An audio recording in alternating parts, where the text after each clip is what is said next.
अमित शाह पे हल्ला बोल, मोदी पे हल्ला बोल, इनकलाब, त्रिपुरा गवर्नमेंट शर्म करो,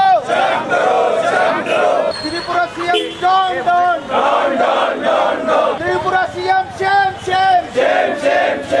पिछले कुछ दिन पहले त्रिपुरा में जो वहाँ पर इंसिडेंट्स हुए, वो इंसिडेंट की ताल्लुक से आज यहाँ पर जनता दल सेकुलर के जानिब से यहाँ पर एक एहतजाज किया जा रहा है। त्रिपुरा का जो वाक़या हुआ है वो वाक़या पहला वाक़या नहीं, इससे पहले बहुत सारे इंसिडेंट हुए हैं। जब से ये हुकूमत इख्तिदार में आई है यही काम हो रहा है, सिर्फ जात पात धर्म की बुनियाद पर लोगों को बांटने का काम हो रहा है। त्रिपुरा में विश्व हिंदू परिषद और बजरंग दल के लोग वहाँ पर बांग्लादेश में जो हादसा होता है उसके खिलाफ एक रैली निकालते हैं और उस रैली के दौरान वहाँ पर निशाना बनाकर वहाँ के माइनॉरिटीज़ को वहाँ पर टारगेट कर मस्जिदों को और वहाँ के लोगों को मारा जाता है, तोड़ा जाता है, कत्ल किया जाता है।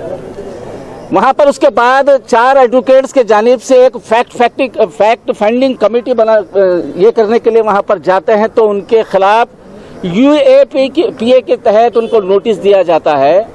वो विश्व हिंदू परिषद बजरंग दल के लोग खुले आम वहां पर एक रैली निकालते हैं, 10,000 से लोग ज्यादा होते हैं। वहां पर मस्जिदों को तोड़ा जाता है, वहां पर जलाया जाता है, वहां पर कुरान के साथ बेहरुमती होती है। उनके ताल्लुक से वहां पर कोई UAPA का कानून वहां को लागू नहीं। जो आपके खिलाफ अब अगर आवाज उठाता है, हुकूमत के खिलाफ अगर आवाज उठाता है, तो उनके खिलाफ UAPA का बड़े अफसोस की बात है। यहाँ पर कॉन्स्टिट्यूशन का राज चलना होगा, यहाँ पर संविधान का राज चलना होगा। मुझे इजाजत है, आर्टिकल 19 के तहत मुझे बोलने की इजाजत है, आर्टिकल 25 के तहत मजहब के मुताबिक इबादत करने की इजाजत है, वहाँ पर मस्जिद में नमाज पढ़ने की इजाजत है, मंदिर में नमाज पढ़ने की इजाजत है। लेकिन ये हुकूमत कॉन्स्टिट्यूशन को मानती नहीं, ये कॉन्स्टिट्यूशन को खत्म करना चाहती है, जात पात में लोगों को बांटना चाहती है। सिर्फ एक ही मकसद है, लोगों को बांटो और यहाँ पर हुकूमत करो। मैं समझता हूँ कि हिंदुस्तान आजाद होकर 70 साल कहते हैं, मैं कहता हूं कि हिंदुस्तान अभी आजाद नहीं हुआ है। उससे तो अच्छा वो अंग्रेजों की गुलामी थी, जो वहां पर अगर महात्मा गांधी को अगर एहतजाज करते थे तो उनको अरेस्ट करते थे, फिर छोड़ा जाता था। यहाँ पर कई मासूम नौजवान सालों से वहां पर अपनी उम्र खत्म कर रहे हैं, वहां पर जेल के अंदर, उनका कोई पुरसाने हाल नहीं है। तो यहाँ पर मैं जनता दल सेकुलर के तमाम जिम्मेदारान और अहदेदारान को मुबारकबाद देता हूँ।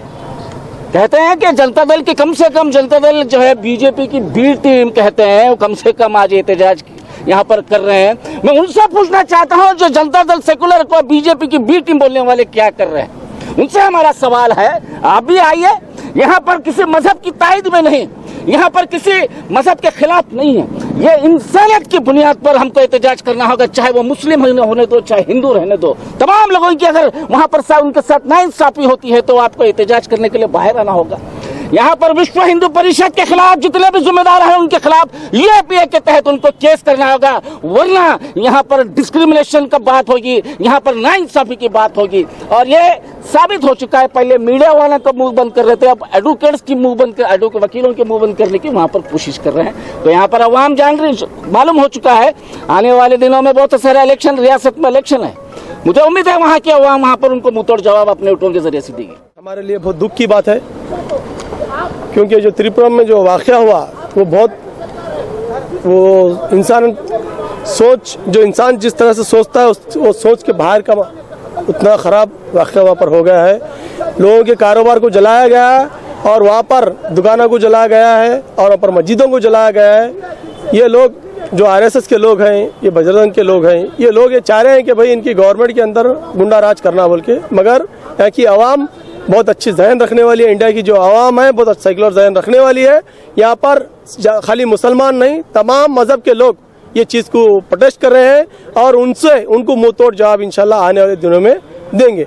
ये जो बीजेपी सरकार है, वहाँ के जो CM, त्रिपुरा के जो CM है, आज तक रिजाइन देना था, क्योंकि इनको कानून वहाँ पर जो गवर्नमेंट चलाने का जो है ये सिस्टम है, वो आज तक उनको समझ में नहीं आया है। उनको सिर्फ बीजेपी गवर्नमेंट को आज तक ये समझ में आया कि भाई वो लोग खाली कानून बनाना, कानून पे कानून बनाना। वहाँ पर जो है रोजगार के बारे में कुछ नहीं है, एम्प्लॉयमेंट के बारे में आज तक कोई सोचे नहीं लोग। खाली सिर्फ जो है बाहर का एक जगह पर जहाँ पर कोई हादसा होता है वहाँ पर नालायक लोग कुछ करते हैं, तो उसके वास्ते हमारे इंडिया के अंदर हमारे पास इतना बुरी तरह से वाक़या होता है। यहाँ से 5 से 10 हज़ार लोग निकलते हैं एक रैली की शक्ल में, और डिपार्टमेंट को ये भी नहीं मालूम होता है कि भाई वो लोग क्या करना चाह रहे। तो इनकी इंटेलिजेंट कहाँ पर गई? ये लोग जो है, इनकी सुरक्षा जो गवर्नमेंट यहाँ पर रहती है वो भी बॉर्डर एरिया है, वहाँ पर इतना सेंसिटिव एरिया है, उसके बावजूद भी इतना बड़ा वाक़या होता है। तो हमारे इंडिया के वास्ते बहुत दुख की बात है, ये बहुत शर्म की बात है बीजेपी गवर्नमेंट के वास्ते।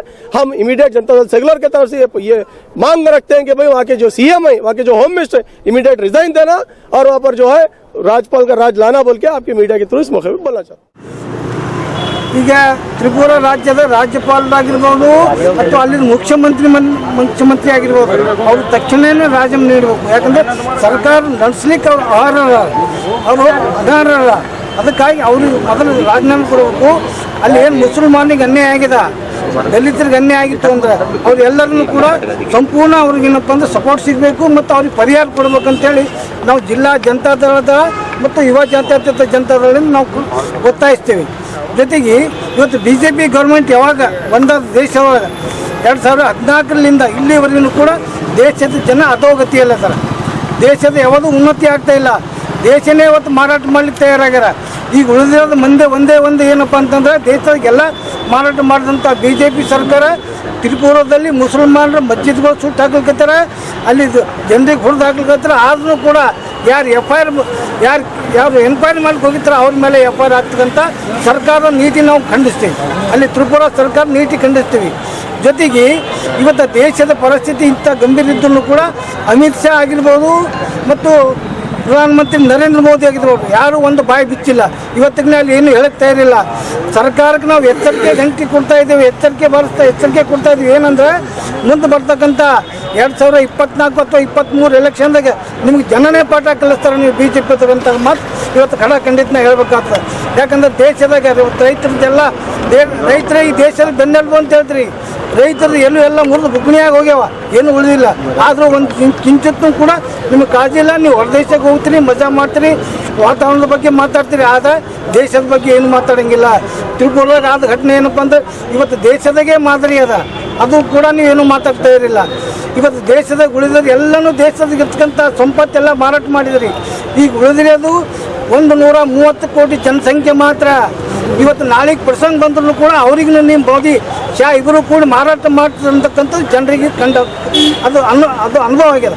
ಅದಕ್ಕಾಗಿ ನಾವು ಇದನ್ನು ಖಂಡಿಸಿ ಇವತ್ತು ಜಾತ್ಯತೀತ ಜನತಾದಳ ಜಿಲ್ಲಾ ಯುವ ಜಾತ್ಯತೀತ ಜನತಾದಳ ಕೂತ್ಕೊಂಡು ನಾವು ಹೋರಾಟ ಹಮ್ಮಿಕೊಂಡಿದ್ವಿ.